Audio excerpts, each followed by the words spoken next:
कभी शौर्य की धरती कहलाने वाला पंजाब आज बारूद की गंध से सहमा हुआ है। गलियों में अब ढोल नहीं, गोलियों की गूंज सुनाई देने लगी है। कानून की आंखों पर जैसे नींद की पट्टी बंधी हो, अपराध बेखौफ घूम रहा है।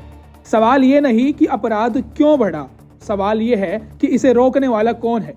पंजाब इस वक्त गंभीर हालात से गुजर रहा है। पंजाब की कानून व्यवस्था संकट से गुजर रही है। बीते कुछ महीनों में लगातार गोलीबारी, गैंगवार, पुलिस एनकाउंटर और हथियार बरामदगी की घटनाओं ने आम लोगों की सुरक्षा को लेकर काफी सवाल खड़े कर दिए हैं।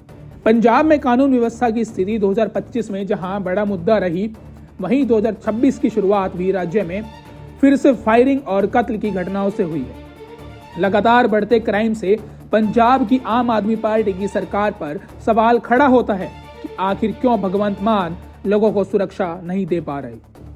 पंजाब में पिछले एक महीने में अनेकों ऐसी घटनाएं सामने आई जिसने पूरे पंजाब को हिलाकर रख दिया। पंजाब में 2 जनवरी को कपूरथला में एक 40 वर्षीय महिला का गोलियां मारकर हत्या कर दी गई। हेमप्रीत नाम की महिला का सीनपुरा मोहल्ले के उनके घर पर 2 युवकों ने गोलियां मारकर यह कत्ल किया था। मृतक महिला कुछ दिन पहले ही कनाडा में अपने बेटे से मिलकर वापस आई थी। 2 युवक उनके घर में घुसे और उन पर गोलियां चलाई। 3 जनवरी को मोगा के धर्मकोट विधानसभा में भिंडर कला गांव में उमर सिंह नाम के एक कांग्रेस कार्यकर्ता की गोलियां मारकर हत्या कर दी गई थी। 4 जनवरी 2026 को अमृतसर के मैरीगोल्ड वेडिंग हॉल में चल रही शादी उस वक्त मातम में बदल गई जब 2 हथियारबंद युवक भीतर दाखिल हुए। उन्होंने आम आदमी पार्टी के सरपंच जरमल सिंह को सिर में गोली मार दी, जिसमें सरपंच की मौके पर ही मौत हो गई। 5 जनवरी को लुधियाना के जगराओं में एक कबड्डी खिलाड़ी का कत्ल गोलियां मारकर कर दिया गया। कत्ल करने वाले इतने बेखौफ थे कि वारदात को अंजाम देने के बाद वे मृतक के घर पहुंच गए और वहां बताया कि उन्होंने गगनदीप का कत्ल कर दिया है और उसका शव खेतों में पड़ा है। पंजाब में लगातार हो रहे गोलियां मारकर कत्ल और बढ़ते अपराध ने आम आदमी पार्टी सरकार की कार्यप्रणाली पर सवाल खड़े किए हैं। विरोधी दल लगातार सरकार को कानून व्यवस्था के मुद्दे पर घेर रहे हैं। पंजाब में बढ़ते क्राइम रेट पर भगवंत मान को आड़े हाथ लेते हुए कांग्रेस पार्टी के नेता रविंद्र दलवी और इकबाल सिंह ग्रेवाल ने हमला किया।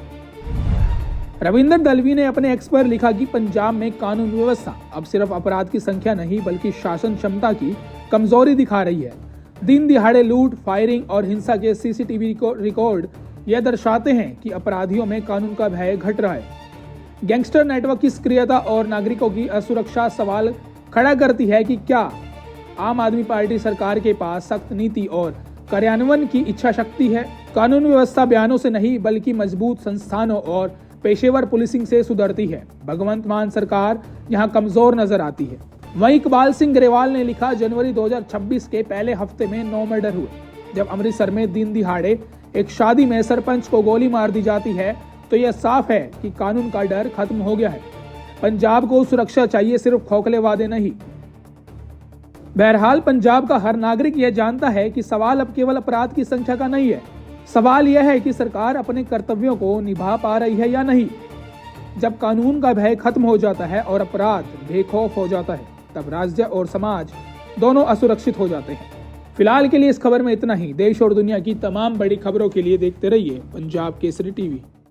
हमसे जुड़े रहने के लिए हमारे YouTube चैनल को सब्सक्राइब करें और नई वीडियो की नोटिफिकेशन के लिए बेल आइकॉन को दबाएं।